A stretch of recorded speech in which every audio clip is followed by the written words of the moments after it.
SBR Videos is sponsored by Sports Cash System. Click on the link below for more information.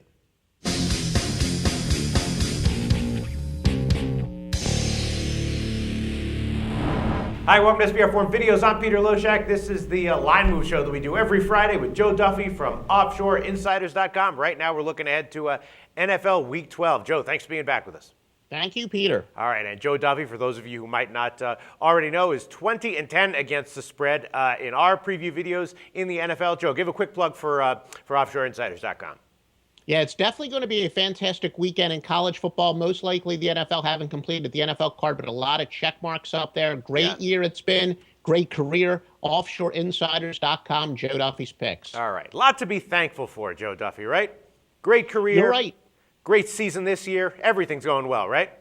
Yes, and I'm thankful for the people that have watched these videos and have come onto my site as well. All right, sounds awesome. Let's look at some of these line moves from the NFL Week 12 card. There have been a few that are very small moves, but very interesting moves. The first one is that the Carolina-Miami game, right? That line has actually gone up a bit. Carolina, when we did the openers, I think it was 3.5. Now it's up to 4 or 4.5. So that's obviously not a huge move or anything, but it's kind of telling. I'm assuming that that's got to be because the public's coming in on Carolina.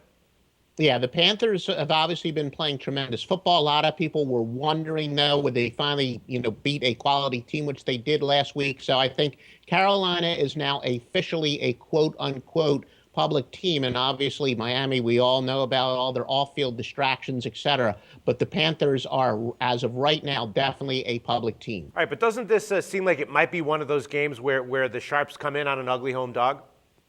Yeah, this is, a case we always say that the public likes to bet the road favorites. But I don't know if the Sharps really want to jump on betting against Carolina. Remember, the Panthers had a terrible record in close games with Ron Rivera. They finally turned that around. And when a team is losing a lot of close games straight up, that tells us that they have an upside. So the Panthers, finally, the luck is breaking their way. I think they got the mental whammy out of the way as far as the close games are concerned. So it's a possibility, but no. Do I really expect a lot of sharp money to come back on Miami? No. All right, well, we'll see where that line moves. And then one public favorite line that's gone down a bit is the Denver-New England line, right? Earlier in the week, that was like 2.5 or 3. Now it's New England +1 or +2. So what do you think has been causing that move? Yeah, now, one of the things, though, that we do say when you have a rare case of a quality underdog and especially a quality home dog, that's one of the very few times that I'm going to say that the public is actually going to bet the underdog, where I'll be pretty emphatic about this. And I think it all comes down to, as great as Denver's been and why the Broncos look like they're the most dominant team in the NFL, I don't think anybody can dispute that still. The public and the Sharps themselves, they see possibly the greatest quarterback ever getting points at home. Yeah, it's very tough to pass up on that. Yeah, I thought that the public was going to be all over Denver in that one. You don't think that's the case? No. Tom Brady is a home underdog. I don't think the public would ever bet against a healthy Tom Brady who's still in his prime. He's not well past his prime. No, Tom Brady is a home underdog to me. That's all you need to know. All right. Well, I will ask Brent about that game specifically when we do our call. I think he's going to say that the public was still betting Denver, but the line has gone down. So if the public has been betting Denver, then that's pretty significant reverse line movement right there. And then another line move that is maybe somewhat telling is that San Francisco has gone up a bit in their line at Washington. It's now up to 5.5, where it was 4.5. Now 5, they always say is a dead number in the NFL, but something caused that move. What do you make of that move?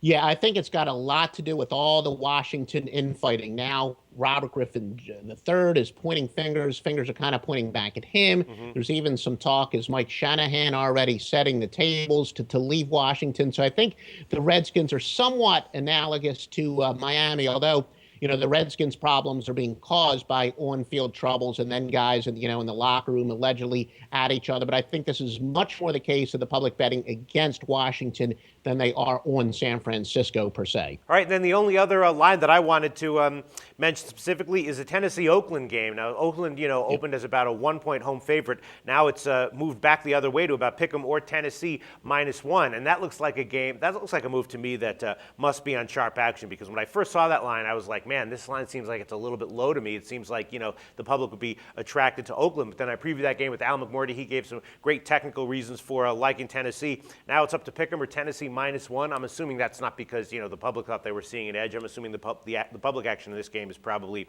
split, if anything, leaning towards Oakland. But the line moved in Tennessee's favor. That's got to be a sharp move, right? Well, it'll be interesting to see what Brett says, because it's been my experience that the public despises uncertainty, and there's nothing more uncertain than a rookie quarterback, or as we like to say, also a young first-year quarterback. Matt McGloin looked tremendous last week, but again, the public feels a lot more comfortable betting against these virgin quarterbacks than betting on them. So I actually think that it's probably more of a public move, but we'll see. We'll let Brett be the tiebreaker here. Yeah. Don't you think the public would see a guy come in and, have a, good game a little bit unexpectedly and then sort of like let the hype build up and try to ride that wave? No, they really don't have a history of doing that. The public generally does not like unproven quarterbacks. You remember early in the year where we were going with Geno Smith while he was hot. Now, I think you'll see a long history of the public not liking to bet on young, unproven quarterbacks, especially a guy like McGloin, who didn't come in, with all the hype of an Andrew Luck or a Robert Griffin III, et cetera.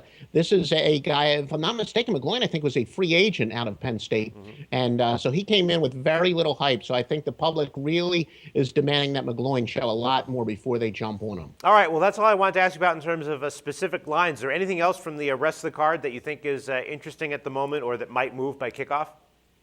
Well, like I said, usually on a Friday, the odds makers aren't willing to move a line much based on weather conditions, but we always like to look at the wind conditions and expected windy conditions in Cleveland, Baltimore, and possibly New England. The temperatures are going to be in the 20 in New England. So those three games, because the winds, I think, will bring the lines down on Sunday morning. Now, somebody once told me that weathermen are like sports handicappers. You can be wrong 55% of the time and still keep your job.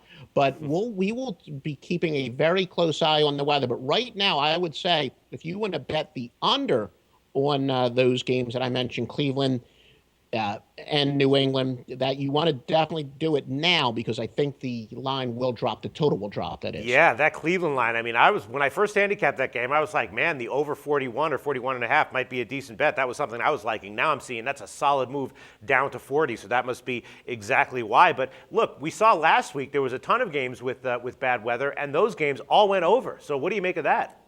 Well, remember, I've said it. My view on bad weather, my golden rule is if there's precipitation, but the winds are below 15 miles per hour and the line drops, that usually does mean an over.